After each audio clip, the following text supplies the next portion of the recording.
Video से पहले आज का मोटिवेशन थोड़ा सा देख लेते हैं।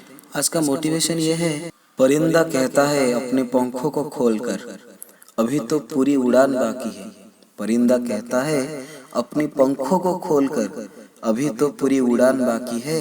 अभी तो एक मुट्ठी जमीन ही ली है, अभी तो एक मुट्ठी जमीन ही ली है, अभी तो पूरा आसमान बाकी है। लहरों को शांत समझकर ये मत सोचना कि उसमें रवानी नहीं है। समुद्र में जितने गहराई है उतना ही उसके ऊपर तूफान बाकी है। Hello everybody. तो हम सॉल्व कर रहे थे सॉल्यूशन चैप्टर का एक्सरसाइज 1। क्वेश्चन नंबर 80 तक हम ऑलरेडी कर चुके थे। अब हम स्टार्ट करेंगे क्वेश्चन नंबर 81 से।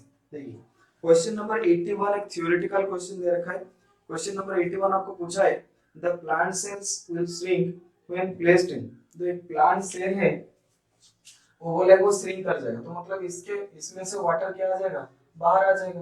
Will shrink in, first option दे रखा है वाटर, सेकंड ऑप्शन आपको दे रखा है हाइपोटोनिक सॉल्यूशन, थर्ड ऑप्शन दे रखा है हाइपरटोनिक सॉल्यूशन, फोर्थ ऑप्शन दे रखा है आइसोटोनिक सॉल्यूशन। ठीक है, हाइपरटोनिक सॉल्यूशन जो क्या होता है, हाइपरटोनिक सॉल्यूशन में इसका कंसंट्रेशन ज्यादा होता है, तो ये कंसंट्रेटेड सॉल्यूशन, और ये अगर डाइल्यूट है कंपैरेटिवली तो इसमें से क्या हो जाएगा, वाटर बाहर आ जाएगा, तो ये धीरे धीरे क्या हो जाएगा, श्रिंक हो जाएगा। तो इसका राइट आंसर जाएगा ऑप्शन नंबर 3। ठीक है, तो 81 ऑप्शन नंबर आ जाएगा आपका 3। नेक्स्ट है क्वेश्चन नंबर 82। क्वेश्चन नंबर 82 आपको दे रखा है the best colligative property used for the determination of molecular mass of polymer. ठीक है, कोई भी पॉलीमर अगर दे रखा है उस पॉलीमर का मॉलिक्यूलर मास आपको निकालना है। ठीक है, तो इस मॉलिक्यूलर मास निकालने के लिए सबसे अच्छा कोलिगेटिव प्रॉपर्टी कौन है।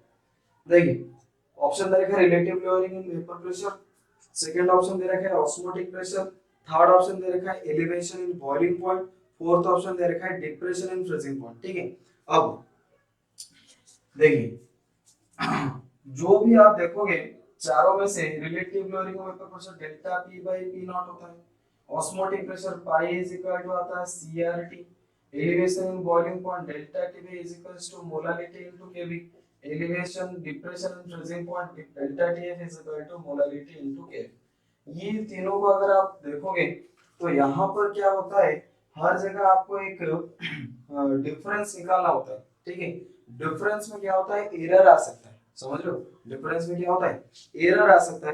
तो इसीलिए सबसे बेस्ट जो तरीका है वो आपका पाई इक्वल टू सीआरटी होता है। इसमें डायरेक्ट आप सी जो होता है W by mw into 1000 divided by v into r into t, ये पाई प्रेशर आ गया।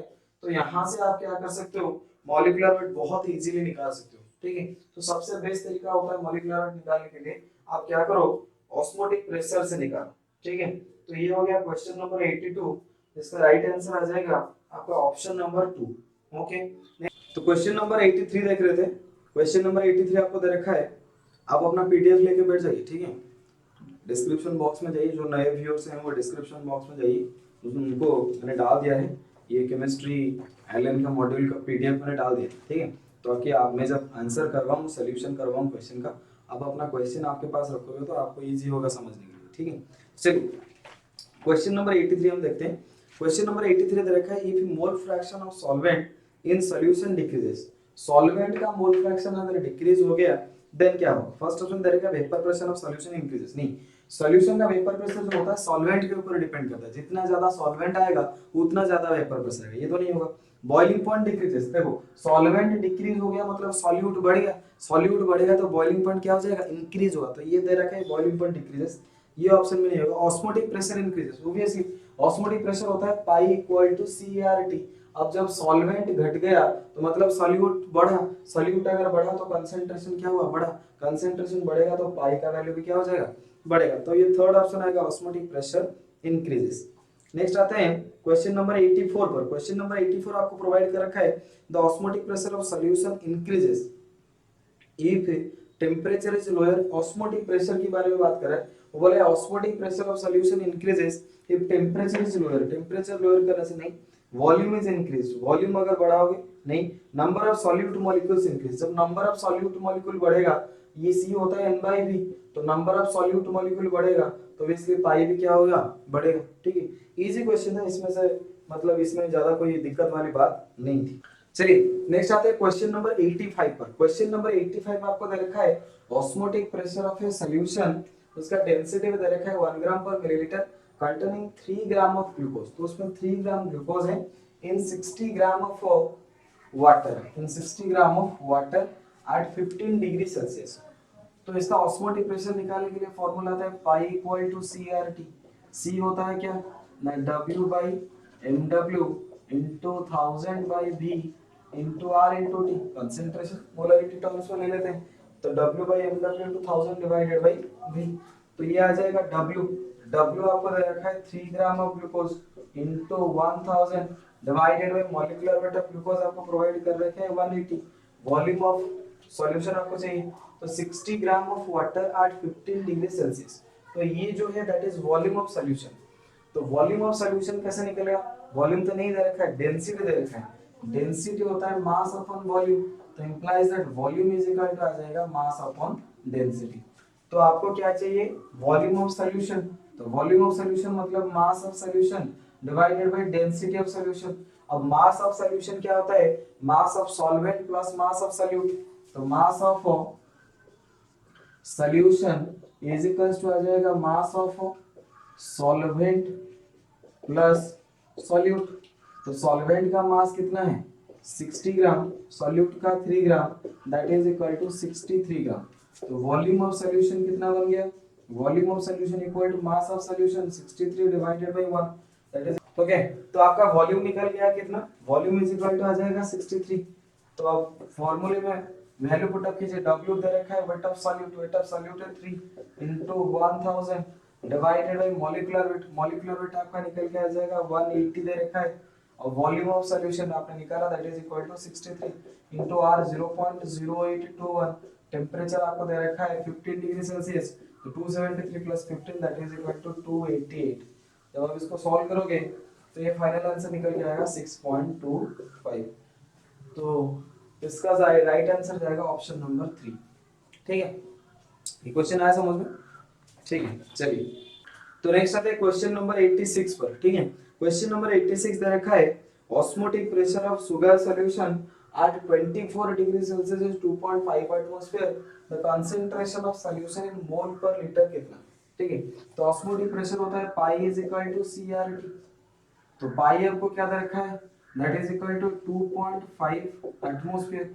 सी आपको पूछा है आर, आर आपको क्या मिलेगा 0.0821। ठीक है, टेम्परेचर 24 डिग्री सेल्सियस, तो 273 plus 24 degree Celsius that is equal to 297 kelvin. तो अब इसको पुट अप करोगे आप तो C आ जाएगा 2.5 डिवाइडेड बाय 0.0821 इनटू 297। तो ये आ जाएगा आपका C is equal to 2.5 divided by 0.0821 into 297। अब आप इसको सॉल्व करोगे तो फाइनल आंसर आएगा 0.1025। ठीक है, चलिए तो ये आ जाएगा आपका ऑप्शन नंबर 4। तो ये था क्वेश्चन नंबर 86। चलिए नेक्स्ट क्वेश्चन है क्वेश्चन नंबर 87। क्वेश्चन नंबर 87 आपको दे रखा है ए solution containing 4 gram of non volatile organic solute पर 100 millilitre was found to have an osmotic pressure equal to 500 centimeter of mercury at 27 degree Celsius, the molecular weight of solute। ये बहुत ही बेहतरीन question है। ठीक है, इस क्वेश्चन को थोड़ा सा ध्यान देना। ठीक है, मैं बोल रहा हूँ ये क्वेश्चन जो है बहुत ही अच्छा क्वेश्चन है। इसमें थोड़ा सा आपको घुमा के क्वेश्चन दे रखा है। देखिए क्वेश्चन में आपको क्या दिया कि ऑस्मोटिक प्रेशर जो है, osmotic pressure is equal to 500 centimetre of mercury. ठीक है, 500 सेंटीमीटर ऑफ मर्क्यूरी। तो इसको हमें क्या कन्वर्ट करना पड़ेगा, एटमॉस्फेयर में कन्वर्ट करना पड़ेगा। समझ रहे हो कि नहीं समझ रहे हो, क्योंकि आर का वैल्यू जब डालोगे आप वो एटमॉस्फेयर में ही निकलेगा, तो प्रेशर भी आपको वही एटमॉस्फेयर में ही डालना पड़ेगा। ठीक है, तो यहाँ पर प्रेशर जो दे रखा है पाई, पाई इज इक्वल टू दे रखा है 500 सेंटीमीटर ऑफ मर्क्यूरी। 1 एटमॉस्फेयर जो होता है that is equal to 760 millimetre of mercury, या तो फिर 76 सेंटीमीटर ऑफ मर्क्यूरी। अब इसको आपको प्रेशर पाई क्या दे रखा है 500 सेंटीमीटर ऑफ मर्क्यूरी। तो 500 सेंटीमीटर, तो 1 एटमॉस्फेयर होता है 76 सेंटीमीटर, तो 506 सेंटीमीटर मतलब कितना एटमॉस्फेयर तो 500/76 एटमॉस्फेयर ये बन जाएगा आपका पाई। देखो 76 सेंटीमीटर होता है 1 एटमॉस्फेयर, तो 1 सेंटीमीटर आ जाएगा 1/76। अब आपको दे रखा है 500 centimetre, that is equal to 500/76 atmosphere. तो ये यूनिटरी मेथड से आपको क्या निकालना पड़ेगा, इसकी वैल्यू निकालना पड़ेगा, पाई का वैल्यू। ठीक है, जब पाई का वैल्यू आप निकाल दोगे तब जाके आपका ये सॉल्व हो जाएगा। अब पाई निकल गया 500/76 एटमॉस्फेयर। आपको क्या पूछा है कि मॉलिक्यूलर वेट निकालना है, तो पाई इज इक्वल टू होता है C into R into T, तो implies that pi is equal to W by mw into 1000 divided by V into R into T। तो W आपको क्या दे रखा है 4 gram of non volatile organic solute पर 100 मिलीलीटर, तो सॉल्यूट है 4 ग्राम into 1000 divided by molecular weight, तो आपको पूछा है वॉल्यूम, वॉल्यूम आपको क्या दे रखा है 100 millilitre, 100 millilitre into R, R is equal to होता है 0.0821, टेम्परेचर, टेम्परेचर दे रखा है 27 डिग्री सेल्सियस मतलब 300 केल्विन। तो पाई आपको क्या दे रखा है 500 डिवाइडेड बाय 76। देखिए ये 500 डालोगे तो आंसर आपका क्या आ जाएगा, गलत हो जाएगा। बहुत ही अच्छा क्वेश्चन है, इसको स्टार मार्क करके रखो। ठीक है, दिमाग में नहीं आएगा 500 डाल दोगे लेकिन आपका आंसर वो गलत हो जाएगा। तो यहाँ पर आप R जो वैल्यू डाले, R का वैल्यू डाले 0.0821, तो 0.0821 का इसका यूनिट जो होता है 0.0821 litre atmosphere kelvin inverse mole inverse, तो लीटर एटमॉस्फेयर, तो इसको भी एटमॉस्फेयर में ही आपको डालना पड़ेगा। तो एटमॉस्फेयर में हमने कन्वर्ट कर दिया 500/76। अब इसको सॉल्व करोगे आपका मोलरिटी मॉलिक्यूलर वेट निकल आएगा।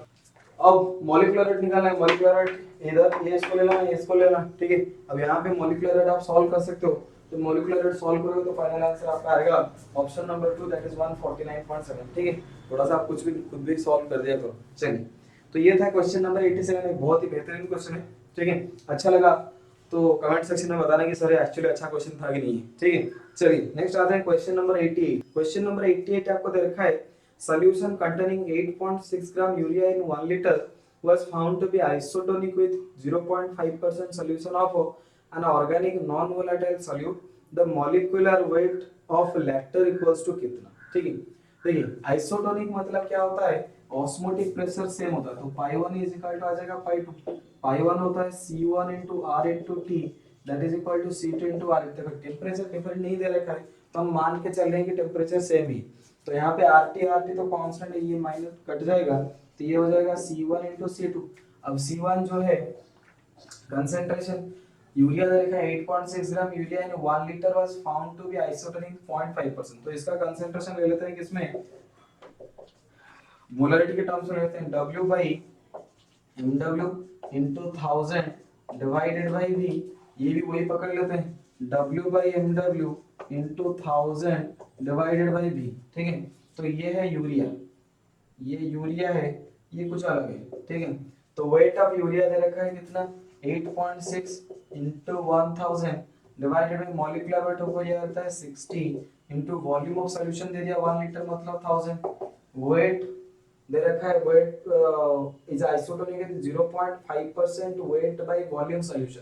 देखिए 0.5% का मतलब ये होता है वेट बाय वॉल्यूम दे रखा, तो इसका मतलब ये है कि आप 100 मिलीलीटर सॉल्यूशन लोगे उसमें कितना ग्राम आपको मिलेगा सॉल्यूट, 0.5 ग्राम। इसका मतलब होता है 0.5 ग्राम W by V सॉल्यूशन का मतलब ये होता है कि if you take 100 gram solution then the amount of solute will be 0.5 gram. So the weight of solute will be 0.5 gram into 1000 divided by molecular weight. We have to calculate it, and volume of solution is 100 milliliter. So now solve this. तो 1000 cancel, ये 100 10 आ जाएगा, ये तो implies that molecular weight इधर ले आओ, तो molecular weight is equal to 0.5 into 60 into 10 divided by 8.6. Okay, so now this will be 0.6 to 10. Okay, so now this will be 5 into 60 divided by 8.6, तो 5 into 60 मतलब 300 डिवाइडेड बाय 8.6, तो ये आ जाएगा आपका that is equals to 34.89, that is equal to option number 2। तो ये आ जाएगा आपका सही answer. Question number 88 final answer will be option number 2। देखिए क्वेश्चन नंबर 89 आपको दे रखा है 6.84% weight by volume solution of cane sugar is isotonic with 1.52% weight by volume solution of thiocarbamide, then the molecular weight of thiocarbamide। ठीक है, तो isotonic दे रखा है मतलब पाई 1 इज इक्वल टू पाई 2, तो इंप्लाइज दैट अगर R सेम है और टेंपरेचर भी सेम है तो ये आ जाएगा C1 is equal to C2। C1 होता है W by MW into 1000 divided by V, ये भी बन जाएगा W by MW into 1000 divided by V। ठीक है, ओके, तो ये आ जाएगा W1 by MW1 into 1000 by V1, ये W2 by MW2 into 1000 divided by V2। Okay, अब फर्स्ट ले लेते हैं हम केन सुगर का। केन सुगर दे रखा है 6.84% weight by volume। 6.84% weight by volume का मतलब ये होता है कि 100 millilitre solution contain 6.84 gram of cane sugar। Simultaneously, 1.52% weight by volume solution of thiocarbamide, that means 100 milliliter solution contains 1.52 gram of thiocarbamide। So now put the value W1 cane sugar कितना ग्राम है आपके पास 6.84 ग्राम है, ये 1000 मॉलिक्यूलर वेट दे रखा है आपको 342, volume आपको कितना मिलेगा 100 मिलीलीटर, क्योंकि 100 मिलीलीटर में कितना देखोगे आप 6.84 ग्राम। अब W2 that is equal to 1.52 gram, इसमें 100 मिलीलीटर में तो वॉल्यूम आ जाएगा 100, मॉलिक्यूलर वेट आपको निकालना है। ठीक है, तो ये 1000 by 100 1000 by 100 ये यहां से कैंसिल आउट हो जाएगा, तो इंप्लाइज दैट ये आ जाएगा MW2 is equal to 1.52 into 342 divided by 6.84। ठीक है, अब ये आ जाएगा, इसको कैंसिल आउट करोगे तो ये आ जाएगा 152 into पॉइंट, इधर से 2 पॉइंट हटाया, इधर से भी 2 पॉइंट हटा दिया मैंने। ठीक है, तो ये आ जाएगा 684, 342 से डिवाइड करोगे तो 2, 152 by 2 that is equal to 76, तो ये आ जाएगा आपका सेकंड ऑप्शन। ठीक है, तो ये सही आंसर आ जाएगा। क्वेश्चन नंबर 89 दो सॉल्यूशन आपको दे रखा था, दोनों का percentage by weight, percentage weight of by volume के हिसाब से आपको कंसंट्रेशन प्रोवाइड किया था, तो आपको पूछा था कि जो सेकंड है उसका मॉलिक्यूलर वेट निकालो। तो आइसोटोनिक दे रखा है, आइसोटोनिक मतलब क्या है पाई 1 पाई 2, तो फार्मूला डालना, फार्मूले में वैल्यू डालना, फिर आंसर निकलना। ठीक है, समझ में आया? ओके, नेक्स्ट क्वेश्चन आता है क्वेश्चन नंबर 90 पर। क्वेश्चन नंबर 90 आपको प्रोवाइड कर रखा है a solution containing 500 gram of protein per liter is isotonic with a solution containing 3.42 gram of sucrose per liter, the molecular mass of protein कितना? Isotonic वही same बात, pi 1 is equal to pi 2, तो implies that C1 is equal to C2, तो that is equal to W by MW into 1000 divided by V, तो ये आ जाएगा W by MW into 1000 divided by V, तो ये W1 MW1 V1, W2 MW2 V2। तो weight first में दे रखा है solution containing 500 gram of protein पर लीटर, तो 500 ग्राम ऑफ प्रोटीन पर लीटर, लीटर मतलब 1000 मिलीलीटर, क्योंकि वॉल्यूम यहाँ पे मिलीलीटर है, डिवाइडेड बाय MW1, तो मॉलिक्यूलर वेट ऑफ प्रोटीन हमें पूछा है, डिवाइडेड इक्वल्स टू आ जाएगा 3.42 ग्राम सुक्रोज पर लीटर, तो वेट इक्वल टू 3.42 इनटू आ जाएगा 1000 डिवाइडेड बाय सुक्रोज, सुक्रोज का मॉलिक्यूलर वेट आता है 342 इन 1 लीटर, 1 लीटर मतलब ये आ जाएगा कितना 1000, तो ये कैंसिल।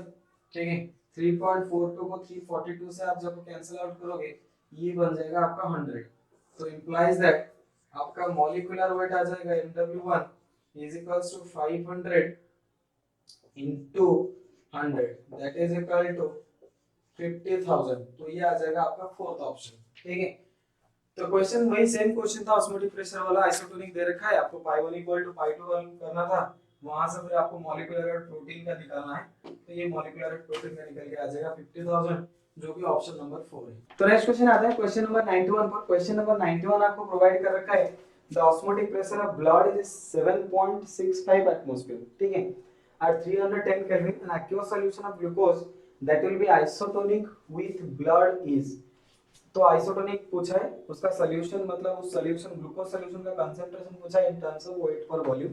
देखिए, तो ऑस्मोटिक प्रेशर ऑफ ब्लड पकड़ लो पाई 1, osmotic pressure of glucose solution पकड़ लो पाई 2, तो पाई 1 इज इक्वल टू क्या बन गया पाई 2, पाई 1 आपको क्या दे रखा है 7.65, पाई 2 आपको क्या चाहिए at 310 kelvin, an aqueous solution of glucose that will be isotonic with, तो पाई 2 इज इक्वल टू होता है CRT, तो ये आ जाएगा C2 into RT।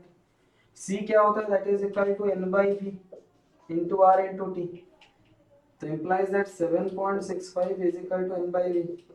7.65 N होता है W by MW R T, ये आ जाएगा number of moles is equal to weight by molecular weight, ठीक है। तो नंबर ऑफ मोल्स आ जाएगा वेट अपॉन मॉलिक्यूलर वेट, तो weight divided by molecular weight into R into T, V और था, हमें क्या चाहिए किस टर्म्स में, वेट बाय वॉल्यूम टर्म्स में चाहिए, ठीक है। तो implies that W by V is equal to आ जाएगा 7.65 divided into molecular weight divided by आ जाएगा RT, तो implies W by V equals to 7.65 into molecular weight।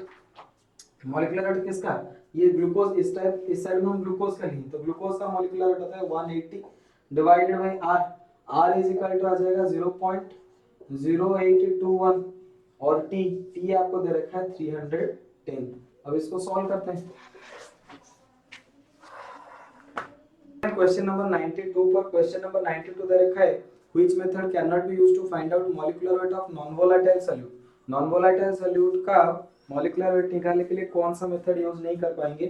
First option दे रखा है Victor Meyer's method, osmotic pressure method, cryoscopic method, ebullioscopic method. देखो ebullioscopic मतलब होता है डेल्टा टी भी निकालना, क्रायोस्कोपिक में डेल्टा टीएफ निकालना, ऑस्मोटिक प्रेशर भी निकाल सकते हो, वेक्टर मेयर्स मेथड से आप नहीं निकाल सकते, ठीक है। तो ये आ जाएगा ऑप्शन नंबर 1। क्वेश्चन नंबर 93 दे रखा है camphor is used as solvent to determine the molecular weight of non-volatile solute by Rast method because of camphor। camphor का जो होता है मोलर डिप्रेशन कांस्टेंट जो होती है वो थोड़ा सा ज्यादा हाई होता है, तो इसीलिए यूज करते हैं, तो इसको थोड़ा सा याद रखना आप। क्वेश्चन नंबर 93 ऑप्शन नंबर आ जाएगा आपका 1। नेक्स्ट आते हैं क्वेश्चन नंबर 94। क्वेश्चन नंबर 94 दे रखा है equimolar solution of A and B so depression in freezing point in the ratio 2:1 remains in the normal, A remains in the normal solution, B will be in the state or state B will be in dash state in solution। Okay, तो आपको A और B दे रखा है, A तो normal state में है, तो ये क्या है आपका नॉन इलेक्ट्रोलाइट। नॉर्मल स्टेट मतलब ये क्या है, नॉन इलेक्ट्रोलाइट।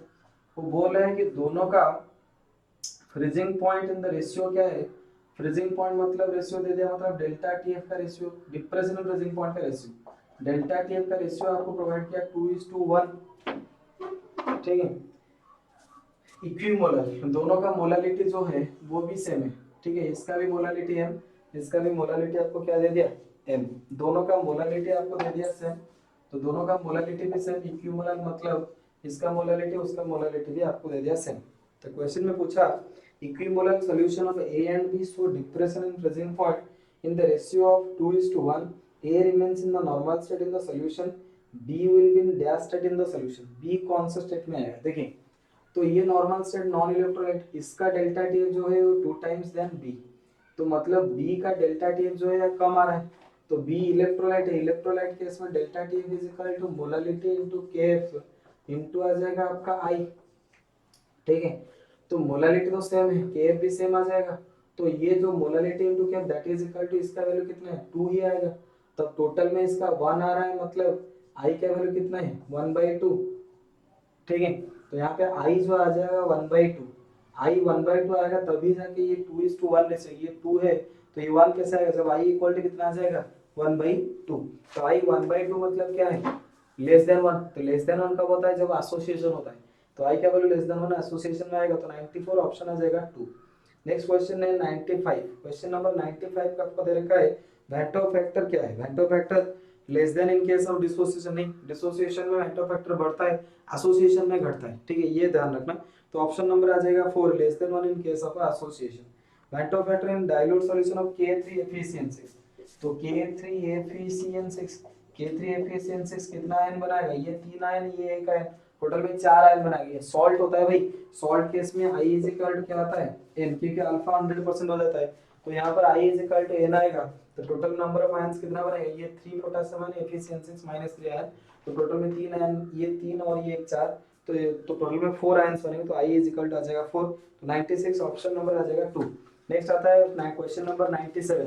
क्वेश्चन नंबर 97 आपको दे रखा था experimental molecular weight of an electrolyte will be always less than its calculated value because the Van't factor I is okay the experimental molecular weight of an electrolyte. देखिए electrolyte क्या होता है, dissociate कर जाता है, तो डिसोसिएट जब कर जाएगा तो एक्सपेरिमेंटल मॉलिक्यूलर वेट क्या आ जाएगा, कम आएगा, तो ऑब्वियसली डिसोसिएट हो जाएगा तो मॉलिक्यूलर वेट घट जाएगा। तो वेंटर फैक्टर का वैल्यू क्या आ जाएगा, वेंटर फैक्टर होता है क्या, observe number of moles divided by calculated number of moles, number of moles is inversely proportional to molecular weight. तो calculated molecular weight divided by observe molecular weight, तो calculated molecular weight ज्यादा आता है, observe molecular wait क्या आता है, कम, तो divide करोगे तो ग्रेटर देन 1 आ जाएगा, ठीक है। तो van't Hoff factor is greater than 1। Obviously dissociation case में वेंटर फैक्टर हरदम क्या आता है, ग्रेटर देन 1 ही आता है। Next question number 98, the van't Hoff factor for dilute solution of glucose. Glucose एक नॉन इलेक्ट्रोलाइट होता है, कोई भी नॉन इलेक्ट्रोलाइट ले लेंगे तो उसका वेंटर फैक्टर हरदम आप 1 मानते हैं, ठीक है, क्योंकि observed colligative property divided by calculated colligative property ये दोनों सेम होते हैं, ठीक है।